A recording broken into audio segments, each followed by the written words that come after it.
여러분 안녕하십니까, 반장입니다. 왕홍은 온라인상의 유명인사를 뜻하는 왕루어 홍론의 줄임말로 주로 웨이보 등 중국 SNS에서 활동하면서 많은 팬과 영향력을 지닌 이들을 일컫는 말인데, 좀 더 쉽게 말하면 유명 유튜버나 인플루언서 정도로 이해하면 됩니다. 중국 왕홍 업계의 황제의 자리를 차지하고 있는 이는 립스틱 오빠라는 별명을 갖고 있는 이각이입니다. 친근하고 소탈한 이미지에 특유의 리액션으로 자신만의 독특한 캐릭터를 구축해 현재 웨이보에 3천만의 팬을 보유하고 있으며 한 해 250억 정도를 벌어들이는 것으로 알려져 있습니다. 그 뒤를 잇고 있는 이가 라이브 방송 판매 여신이라는 별명을 갖고 있는 미아입니다. 1870만의 팬을 보유한 그는 주로 뷰티 제품을 판매하는데 2019년 3월 뷰티의 성지 한국을 방문해 460만 명이 보는 라이브 방송 앞에서 1초당 2만 개의 물품을 판매, 5시간 만에 컨테이너 12개 분량의 물건을 완판시키며 방송에 참여한 70여 개 한국 회사들의 마음을 사로잡기도 했습니다. 이들의 지명도는 중국에서 상상을 초월하지만 이들보다 더 중량급 인사는 따로 있습니다. 주로 중국 내에서 인기가 많은 이들과는 달리 중국을 넘어 국외에 더 많은 팬을 보유하고 중국 당국의 적극적인 지지까지 얻고 있는 인물이 바로 얼마 전 유튜브에 김치 관련 동영상을 올린 리즈치입니다. 리즈치는 2015년부터 혼자 핸드폰을 설치해놓고 그 앞에서 대략 10,000편 정도의 음식 관련 영상을 찍어 중국 동영상 앱인 메이파이에 올리면서 크리에이터 생활을 시작하게 됩니다. 크리에이터들을 종합 관리하는 기획사인 웨이니에는 그녀의 영상에 호감을 느끼고 2016년 9월 리즈치와 계약을 맺고 웨이보 같은 플랫폼으로 영상을 올리기 시작합니다. 이때부터 대대적인 지원을 받기 시작한 리즈치의 영상들은 본격적인 촬영 기법과 정체가 완전히 드러나지 않는 신비스러움, 완벽한 스토리텔링으로 자칫하면 무료하고 반복적인 전원 생활을 한편의 시와 그림처럼 영상으로 묘사해내며 영화 리틀 포레스트를 연상하게 만들며 국내외적으로 큰 인기를 얻게 됩니다. 사람들은 그녀가 만든 음식을 먹어보고 싶어 했고 그녀가 제작한 소스들을 직접 사용해 보기를 원했으며 회사는 그러한 요구에 부응하여 타오바오에 리즈치와 관련된 물건을 판매하며 사업은 대박을 치게 됐습니다. 며칠 전 신화통신과의 인터뷰에서 리즈치는 이러한 성공이 있기까지 자신이 고수하는 원칙이 있다고 밝혔습니다.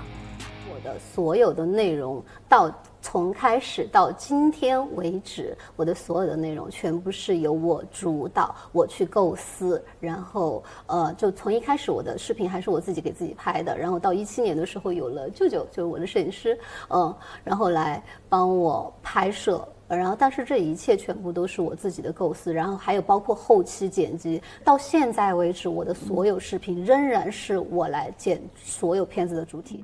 11월 현재 리즈치의 유튜브 구독자 수는 1630만 명, 웨이보에는 2760만 명의 팬을 보유하고 있습니다. 해외에서 더 인기가 있는 리즈치를 중국 당국이 홍보를 위해 이용하고 있다는 증거는 차고 넘칩니다. 중국은 유튜버가 막혀 있지만 리즈치처럼 중국에 도움이 되는 1000만 이상의 대형 유튜버들은 당국의 허가가 떨어지면 전문 에이전시가 VPN을 통해서 영상을 업로드하며 관리를 할 수 있습니다. 따라서 리즈치의 영상은 꾸준히 별 문제 없이 올라오는 것이며 소재 또한 중국의 전통 음식과 수려한 풍경, 평화로운 분위기 등 사람들에게 중국에 대해 좋은 이미지를 줄 수 있는 요소들은 모두 집어넣어 자연스럽게 중국을 홍보할 수 있습니다. 여기에 개인 유튜버를 통해 중국을 홍보한 것이니 차후 문제가 생기더라도 개인의 의견이지 중국 당국의 공식 입장은 아니다라는 핑계거리를 얻게 됩니다.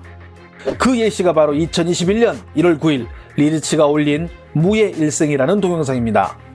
이 영상이 올라오기 전 2020년 11월 관영매체 황구시보는 사천성의 절임 채소 파오차이가 국제표준화기구로부터 국제표준인가를 받았다는 소식을 전하며 중국의 김치 산업이 종주국 한국을 밀어내고 국제 김치 시장의 기준이 됐다는 보도를 내놓으며 작업을 걸기 시작합니다.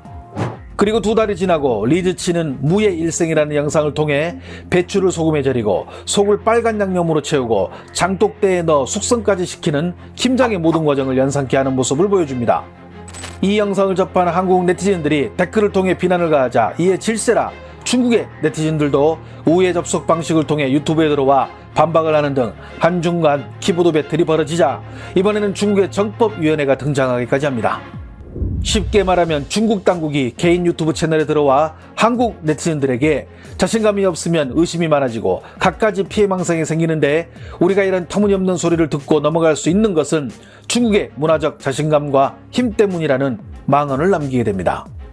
여기에 중국 당국이 나서니 이번에는 공영방송국의 한 아나운서가 릴레이 망언을 시전하게 됩니다. 思密达的朋友不能不知道吧？我们56个民族，56枝花当中有一朵娇艳的花叫朝鲜族啊。我们做自个儿兄弟姐妹家的家常菜，怎么还得经过你们的同意呢？还有人说我们没有那个泡菜冰箱就不正宗，那玩意儿正不正宗能咋的呀？我们那么多菜系，我们差你的泡菜吗？我们冰箱里从来不放泡菜，泡菜都放在犄角旮旯。 이렇게 당의 전폭적인 지원을 받는 리즈치의 영향력은 앞에 일반 왕홍들과는 레벨이 다르다고 할 수 있습니다. 하지만 현재 리즈치는 7월 중순 소급을 만드는 영상을 유튜브에 올린 후 지금까지 약 4개월가량 새로운 영상이 업로드되지 않고 있습니다. 도대체 무슨 일이 일어나고 있는 걸까요? 리즈치는 앞에서 언급한 자신의 에이전시로 파트너 업체인 웨이니엔을 사천성 법원에 소송을 낸 상태입니다. 소송 후 자신의 SNS에 자본은 정말 대단한 수단이라고 쓴 글로 봐서 협력업체와 금전적인 갈등이 생긴 것을 알 수 있는데요. 2019년 리즈치의 유튜브 수익은 하나로 약 270억 원에 달합니다. 그런데 리즈치는 자신의 에이전시인 웨이니엔과 계약을 맺을 때 영상의 계정을 비롯한 관리 일체를 협력업체에 이름하고 자신은 영상 제작에 집중을 하는 형식의 계약을 맺게 됩니다. 따라서 중국의 쇼핑몰에서 리즈치의 이름으로 팔리는 모든 물건도 이름만 빌렸지 사실상 소유자는 해당 에이전시가 되는 것입니다. 재주는 곰이 부리고 돈 버는 사람은 따로 있는 것이죠. 여기에 에이전시에서 리즈치의 제작, 기획에까지 직접 관여하려 하자 결국 참다 못한 리즈치가 소송을 진행하게 된 것입니다. 리즈치의 김치 영상이 한국에서 문제가 됐을 때 중국 언론과 네티즌들은 그녀가 관련 댓글에 상처를 받고 멘탈이 무너질까 많은 걱정을 했으며 수많은 응원글을 남기기도 했습니다. 실제로 김치 영상 이후 리즈치는 정신적으로 많이 힘들다고 주변에 호소했다고 전해지고 있습니다. 여기에 장기간 지속된 소속사회 갈등이 이번 소송 사건까지 번지며 리즈치는 자신의 직업에 많은 회의감을 갖고 있는 것으로 보입니다. 10월 22일 중앙방송국과의 인터뷰에서 그녀는 다음과 같은 발언을 해 많은 중국인들을 놀래켰습니다. 影响力已经足够大了，那你对接下来的这个生活有什么样的规划？我最想做的是青少年的引导这方面的事情，因为我们现在身处在一个信息碎片化的时代。我不希望他们以后问他们以后想干什么，他们说自己想当网红、当明星，我不希望是这样子。我希望他们能够有正确的价值观，能够好好念书，能够真正意义上的把自己变成一个能够抓住每一个机会的人。